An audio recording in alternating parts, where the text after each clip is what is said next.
Polygon tools নিচ্ছে এখান থেকে। পলিগন টুলস নেওয়ার পর আমরা অল্ট আর শিফট প্রেস করে কাজ করলাম। দেন আমরা জাস্ট এটা রোটেট করে ফেলবো। এটা রোটেট করার জন্য আমরা জাস্ট শিফট প্রেস করে রোটেট করে ফেলছি এবং একটু বড় করে ফেলছি। অল্ট আর শিফট প্রেস করে বড় করে ফেলছি এবং আমরা এটা just copy and paste in font করব। সো আমরা control C control F press করব, তাহলে কপি এবং পেস্ট হয়ে যাবে। জাস্ট আমি অল্টার অ্যান্ড হচ্ছে শিফট প্রেস করে দুইটা করলাম এবং এখান থেকে আমরা জাস্ট যদি এটা রাখতে চাই তাহলে এখানে মিনিমাইজ ফন্ট করতে হবে। মিনিমাইজ ফন্ট করে দিলাম, ফন্টে যেটা ছিল সেটা মিনিমাইজ হয়ে গেল। ব্যাস, তো এখন বেসিক্যালি যেটা আমরা করব এটা হচ্ছে যে সাপোজ আমাদের যেটা মিনিমাইজ যে ফন্টটা এখানে যেটা ছিল এটা আমরা পরে আবার নিতে পারবো, নো প্রবলেম। সো এই পর্যন্ত হওয়ার পর আমরা জাস্ট এখান থেকে লাইন নিব, লাইন সেগমেন্ট টুলস। দেন আমরা একটা অ্যাঙ্কর পয়েন্ট থেকে আরেকটা অ্যাঙ্কর পয়েন্টে সোজাভাবে অ্যাঙ্কর পয়েন্টে এখানে দাগ দিয়ে দিব। ওকে, তারপর এই অ্যাঙ্কর পয়েন্ট থেকে এই অ্যাঙ্কর পয়েন্ট এবং এই অ্যাঙ্কর পয়েন্ট থেকে এবং এই অ্যাঙ্কর পয়েন্টে আমরা দিয়ে ফেললাম এবং এই পাশে আমরা আরও কিছু এখানে করব। শিফট প্রেস করে করলে এটা সোজা হবে। জাস্ট এটা আমরা সোজা করে ফেলবো। ওকে, কিবোর্ড থেকে অ্যারো প্রেস করে করলাম এবং এটা জাস্ট বড় করার জন্য আমরা এখান থেকে এটা ইউজ করতে পারি। ব্যাস, এবং নিচে এটা করার জন্য নিচে এটা জাস্ট আমরা এটা মিল করে দিব। শিফট প্রেস করে করবেন, শিফট প্রেস করে করলে সোজা হবে এবং জাস্ট আমরা সিলেকশন টুলসে যাচ্ছি। তারপর এটাই আমরা জাস্ট অল্টার প্রেস করে কপি, অল্টার প্রেস করে এবং শিফট প্রেস করে এটা জাস্ট ড্র্যাগ করে নিয়ে এসে এই পাশে ছেড়ে দিব এবং দেখতে পাচ্ছি যে এটা ছোট। সো আমরা এটা জাস্ট ডিরেক্ট সিলেকশন টুলসের মাধ্যমে একটু বড় করে দিচ্ছি।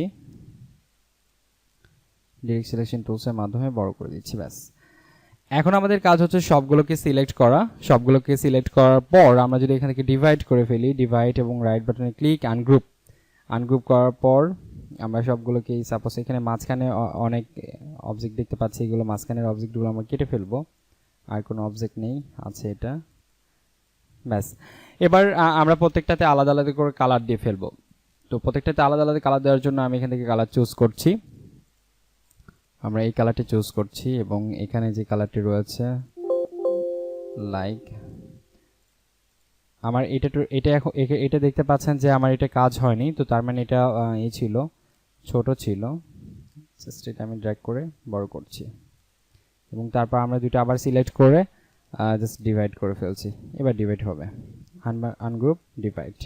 ওকে, দেন আমরা জাস্ট এটা আলাদা একটু কালার দিয়ে দিব, ডিফারেন্ট কিছু কালার দিব। জাস্ট একটু ডার্ক দিই, হালকা একটু ডার্ক, এরকম না, এরকম। এবং এখান থেকে আমরা আরো কালার নিয়ে আসবো। সো আমরা এই কালারটা যেহেতু নিয়েছি এবং এইখানে এইটা চুজ করার জন্য সাপোজ সবগুলোকে যদি আমি সেম করে দিই, সেম কালারটা দিই, তাহলে এখান থেকে আমরা জাস্ট এটা চুজ করে দিচ্ছি। তারপর একটা একটা করে কালার চেঞ্জ করব। আমরা ফন্ট এবং এটাতে আরেকটু ডার্ক অথবা সামথিং কোনো কালার, লাইক এখানে আমরা দেখতে পাচ্ছি যে এটাও আসলে মেবি হয় নাই। ওকে, হয়েছে। জাস্ট একটু লাইট দিচ্ছি, একটু ডিফারেন্ট কালারের একটা ভ্যারিয়েশন নিয়ে আসছি, জাস্ট ইট। ওকে, বেশ কিছু কালারের ভ্যারিয়েশন নিয়ে আসলাম এবং আমরা এই পাশে যেসব কালার রয়েছে এগুলো কালারের আরেকটা ভ্যারিয়েশন নিয়ে আসতে পারি। লাইক আমরা এটা চুজ করতে পারি, এটা চুজ করার পর বিভিন্ন ধরনের, এটা দেখতে পাচ্ছি যে আমাদের এটা হয়নি। সো এটা জাস্ট আমরা আবার লাইন সেগমেন্ট টুলসটা এখান থেকে বড় করব। বড় করার পর আমরা দুইটা সিলেক্ট করে ফেলি, সিলেক্ট করার পর আবার ডিভাইড করে ফেলি, আনগ্রুপ, এবার ডিভাইড হয়েছে। ওকে, তারপর আমরা জাস্ট এটা একটা কালার ভেরিয়েশনের জন্য একটু ডার্ক, তারপর এটার একটু কালারটা চেঞ্জ করে ফেলবো, একটু ডার্ক, এটা বেশি ডার্ক হয়েছে, সো এরকম। এবং এখান থেকে আমরা এটার কালারটা একটু চেঞ্জ করে ফেলবো, সবগুলো সেম সেম মনে হচ্ছে, তো আমি জাস্ট এখান থেকে অন্য ধরনের একটি কালার ভেরিয়েশন নিয়ে আসি, মেবি বেটার হবে। ওকে ওকে ডান। তো আমরা এটাই চাচ্ছিলাম যে এরকম একটা লোগো তৈরি করে ফেলবো। এটা হয়ে গেল। তারপর আমরা চাইলে এখান থেকে আরো কিছু কাজ করতে পারি, যেমন এখান থেকে আমরা এটা আবার নিয়ে নেই। নেওয়ার পর তার আগে যদি আমরা একটা কাজ করতে চাই যে এটা একদম সেন্টার পয়েন্টে হওয়ার জন্য আমরা কন্ট্রোল আর প্রেস করতে পারি। আর প্রেস করে এখান থেকে রুলার নিতে পারি। রুলার নিয়ে জাস্ট এখান থেকে আমরা সমান করে এখান থেকে রুলার দিতে পারি। ওকে, রুলার দিয়ে ফেললাম এবং তারপর আমরা এখান থেকে আবার পলিগন নিচ্ছি। পলিগন নেওয়ার পর শিফট প্লাস অল্টার প্রেস করে আমরা কাজ করছি এবং এটা রোটেট করে ফেলবো। শিফট প্রেস করে আমি এখানে রোটেট করে ফেললাম এবং এটা একটু ছোট থাকবে, একটু ছোট। ওকে, দেন আমাদের যে গাইডগুলো আছে এটা অটোমেটিক লক করা আছে। ওকে ডান। এবার আমরা চাইলে কি করতে পারি যে এখান থেকে আবার এই টুলসের মাধ্যমে জাস্ট আমরা এটা কেটে ফেলতে পারি। টু ক্রপ এটা থেকে এটা, ব্যাস আমরা সবগুলো আবার সিলেক্ট করে ফেলছি। সিলেক্ট করার পর আমরা ডিভাইড করে ফেলবো। ডিভাইড করে আনগ্রুপ করার পর এগুলো সবগুলোতে একটা একটা কালার দিতে পারবো। তো আমরা জাস্ট এখান থেকে যে গাইডটা লক করা আছে, সো গাইডটা এখান থেকে আমরা এই করে দিব। সো হাইড গাইড করা আছে, এখানে হাইড গাইড করে দিচ্ছি। দেন আমরা এখান থেকে একটা কালার ভ্যারিয়েশন নিয়ে আসতে পারি, এরকম।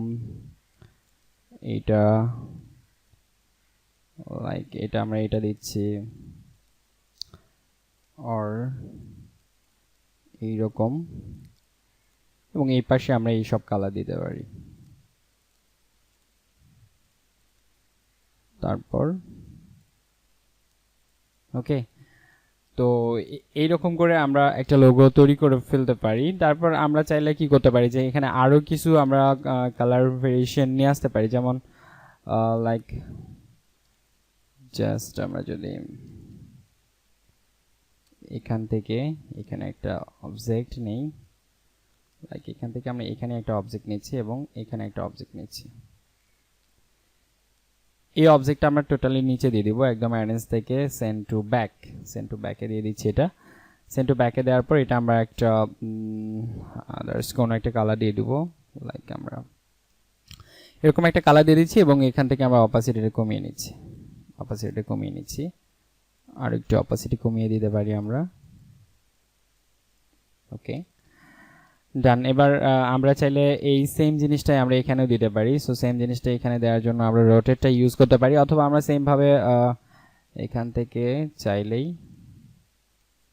প্যান টুল দিয়ে খুব ইজিলি করতে পারি এবং এটা রাইট বাটনে ক্লিক, অ্যারেঞ্জ থেকে সেন্ড টু ব্যাক, এবং সেন্ড টু ব্যাকের পরে এটা আমরা জাস্ট একটু আদার্স কোনো একটা কালার, এরকম একটা কোনো কালার দিব এবং সেটা আমরা অপাসিটিটা কমিয়ে দিব। এখান থেকে আমরা অপাসিটিটা কমিয়ে দিচ্ছি, ব্যাস। এই তো মোটামুটি হয়ে গেল। এবার আমরা জাস্ট কন্ট্রোল জি প্রেস করে গ্রুপ করে ফেললাম এবং ছোট করে ফেলছি। একটু ছোট করার পর আমরা এখানে একটা যদি ড্রপ শ্যাডো দিতে চাই এই লোগোটার, সো লোগোটার জন্য আমরা ড্রপ শ্যাডো দেওয়ার জন্য জাস্ট আমরা চলে যাব এখান থেকে ইলিপস টুলে যেতে হবে। ইলিপসে এখান থেকে আমরা ইলিপস গেলাম, অল্টার শিফট প্রেস করে এখানে ছোট বড় করছি এবং সেখানে আমরা ব্ল্যাক কালার দিয়ে দিচ্ছি। ব্ল্যাক কালার দেওয়ার পর আমরা চলে যাব গ্রেডিয়েন্টে। সো এখান থেকে গ্রেডিয়েন্ট থেকে এখানে গ্রেডিয়েন্টে অ্যাপ্লাই করে ফেললাম। যদি আপনার এটা সমস্যা হয় তো এরকম করে দিলেই গ্রেডিয়েন্টে অ্যাপ্লাই হয়ে যাবে।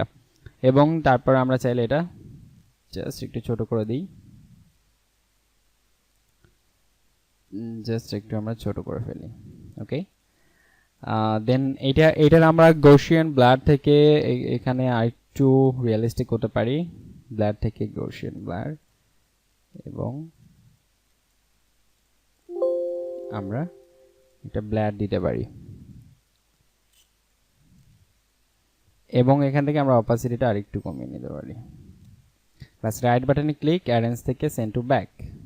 ওকে, দেন আমরা এখানে একটা লোগোর নাম দিয়ে দিতে পারি, যে কোনো একটা লোগোর আপনি নাম দিয়ে দিতে পারেন।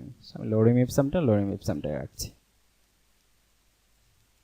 ওকে, তো এই মোটামুটি ছিল আজকের লোগো ডিজাইন টিউটোরিয়ালস।